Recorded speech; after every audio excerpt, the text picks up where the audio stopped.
High school के विज्ञान की किताब का पहले चैप्टर का पहला टॉपिक है रासायनिक अपक्रिया। रासायनिक अपक्रिया को समझने के लिए पहले हम एक रासायनिक समीकरण लिखते हैं, जैसा कि इसमें लिखा है NaOH प्लस HCl और इसके बाद NaCl plus H2। NaOH sodium hydroxide है और HCl हाइड्रोजन क्लोराइड है, NaCl नमक सोडियम क्लोराइड, H2 जल है। रासायनिक अपक्रियाओं में क्या होता है? रासायनिक परिवर्तन होता है। रासायनिक परिवर्तन से तात्पर्य यह है कि नए पदार्थों का निर्माण होता है जिनके अणुसूत्र पहले पदार्थ के अणुसूत्र से भिन्न होते हैं। जब अणुसूत्र बदल जाएगा, यौगिक बदल जाएगा, तो उसके गुणधर्म भी पहले पदार्थ से बिल्कुल अलग हो जाएंगे। अब रासायनिक अपक्रिया है तो इसमें रासायनिक परिवर्तन होना ज़रूरी है, इसलिए रासायनिक अपक्रिया की परिभाषा में क्या लिखेंगे? रासायनिक अपक्रिया में रासायनिक परिवर्तन होता है। अब अगली लाइन है हमारी, वे पदार्थ जो रासायनिक क्रिया में भाग लेते हैं अभिकारक कहलाते हैं। अपक्रिया के फलस्वरूप बनने वाले पदार्थ उत्पाद कहलाते हैं। यहाँ पर आप देख रहे हैं कि जो ये इस तरफ ये लिखे हुए हैं रासायनिक अपक्रिया में, ये NaOH HCl रासायनिक अपक्रिया में भाग ले रहे हैं, तो ये क्या कहलाएंगे? अभिकारक। और तीर की दिशा अपक्रिया की दिशा को प्रदर्शित करती है। और इस तरफ लिखे हुए हैं जो पदार्थ अपक्रिया फलस्वरूप बने हैं क्या है? NaCl प्लस H2, ये हमारे उत्पाद कहलाएंगे। तो किसी रासायनिक अपक्रिया में भाग लेने वाले पदार्थ अभिकारक और फलस्वरूप बनने वाले पदार्थ उत्पाद कहलाते हैं। नेक्स्ट लाइन है हमारी, रासायनिक अपक्रिया में अभिकारी पदार्थों के परमाणुओं में, यहाँ पर ये शब्द है परमाणु, परमाणुओं का तात्पर्य है, जैसे ये एक यौगिक है NaOH, तो यहाँ पर पहला परमाणु कौन सा हो गया? सोडियम Na, दूसरा ऑक्सीजन, तीसरा हाइड्रोजन, जबकि ये पूरा एक अणु है। अणु का नाम क्या है? Sodium hydroxide. तो क्या है? सिर्फ परमाणुओं में पुनर्व्यवस्था द्वारा नए रासायनिक बंधों का निर्माण होता है, जिसके फलस्वरूप नए पदार्थों का निर्माण होता है। अब यहाँ पर सोडियम, ऑक्सीजन, हाइड्रोजन एक विन्यास में रखे हुए थे, तब यह पदार्थ का नाम था सोडियम हाइड्रोक्साइड। जबकि अभिक्रिया हुई तो उसके बाद यहाँ से क्लोरीन हटके यहाँ पर आ गया, ये देखो NaCl उत्पाद बन गया है। तो यहाँ पर क्या है? परमाणुओं की पुनर्व्यवस्था द्वारा नए पदार्थों का निर्माण होता है।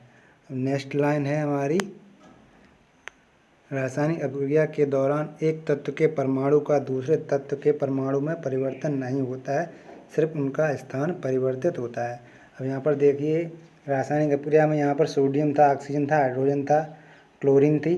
अपक्रिया के दौरान यही परमाणु हमें यहाँ पर प्राप्त होंगे। अणु तो बदल गए हैं, यहाँ पर हाइड्रोक्साइड, सोडियम हाइड्रोक्साइड था, यहाँ पर सोडियम क्लोराइड हो गया। अणु बदल गए हैं लेकिन परमाणु हमें वही है। यहाँ पर Na था, यहाँ पर भी Na मिला, क्लोरीन क्लोरीन, इसमें ऐसा कुछ नहीं है कि यहाँ पर सोडियम था, यहाँ पर मैग्नीशियम आ गया हो। यानी अणु दूसरे बने हैं लेकिन परमाणु वही के वही हैं। अगली लाइन है हमारी, रासायनिक अपक्रिया में अभिकारकों का उत्पादों में रूपांतरण हो जाता है। इस प्रकार बने उत्पाद के गुणधर्म अभिकारकों के गुणधर्मों से पूर्णतया भिन्न होते हैं। वही बात हम समझा चुके हैं। जो यहाँ पर अभिकारक हैं, इस रासायनिक क्रिया द्वारा परिवर्तित होकर उत्पाद का निर्माण करते हैं। उत्पादों के जो गुणधर्म हैं अभिकारकों के गुणधर्म से बिल्कुल भिन्न होंगे। अगर इसके गुण और इसके गुण मिलते होंगे तो ये अलग पदार्थ हुए ही नहीं। एक ही पदार्थ होने के लिए आवश्यक है कि उनके अणुसूत्र भी समान होंगे। यहाँ अणुसूत्र अलग अलग हैं तो पदार्थ भी अलग अलग होंगे। अब अगली लाइन है, इन सब को मिला के जो कुछ भी हमें प्राप्त हुआ है, ये क्या है? रासायनिक अपक्रिया के गुण हैं। तो ये रासायनिक अपक्रिया की परिभाषा क्या हुई? रासायनिक अपक्रियाओं में रासायनिक परिवर्तन होता है। वह पदार्थ जो रासायनिक अपक्रिया में भाग लेते हैं अभिकारक कहलाते हैं, ये अभिकारक हैं। अपक्रिया के फलस्वरूप बनने वाले पदार्थ उत्पाद कहलाते हैं, ये उत्पाद हैं।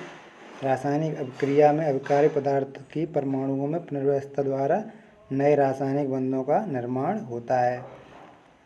यहाँ पर परमाणुओं की पुनर्व्यवस्था हुई है। यहाँ पर सोडियम में ऑक्सीजन हाइड्रोजन जुड़ा था, यहाँ पर सोडियम में क्लोराइड जुड़ गया, और यहाँ पर हाइड्रोजन से क्लोरीन जुड़ा हुआ था, यहाँ पर हाइड्रोजन से ऑक्सीजन के अणु जुड़ गए, तो यहाँ पर जल बन गया, तो नए पदार्थों का निर्माण हुआ। अब रासायनिक अभिक्रिया के दौरान एक तत्व के परमाणु का दूसरे तत्व के परमाणु में परिवर्तन नहीं होता है। ये बात यहाँ पर समझनी चाहिए कि यहाँ पर जो तत्व यहाँ पर इस्तेमाल हुए हैं वही तत्व यहाँ पर इस्तेमाल हुए हैं, कोई नया तत्व उत्पाद में शामिल नहीं हुआ है। तो ये लाइन बहुत अच्छी है, इसे समझना बहुत ज़रूरी है। और जो रासायनिक अभिक्रिया में जो उत्पाद बने हैं और जिसके अणुसूत्र यहाँ का इसका अणुसूत्र इसके अणुसूत्र बिल्कुल एक दूसरे से पृथक हैं, और जब अणुसूत्र पृथक हैं, यौगिक दूसरा बना है, तो उनके गुणधर्म और हर चीज़ अलग होगी। तो इस प्रकार की अभिक्रिया को रासायनिक अभिक्रिया कहते हैं। वह अभिक्रिया जिसमें किस अभिकारी पदार्थों के अभिक्रिया के दौरान उनके गुण बदल जाएं और नए पदार्थ का निर्माण हो, तो ऐसी अभिक्रिया रासायनिक अभिक्रिया कहलाती है।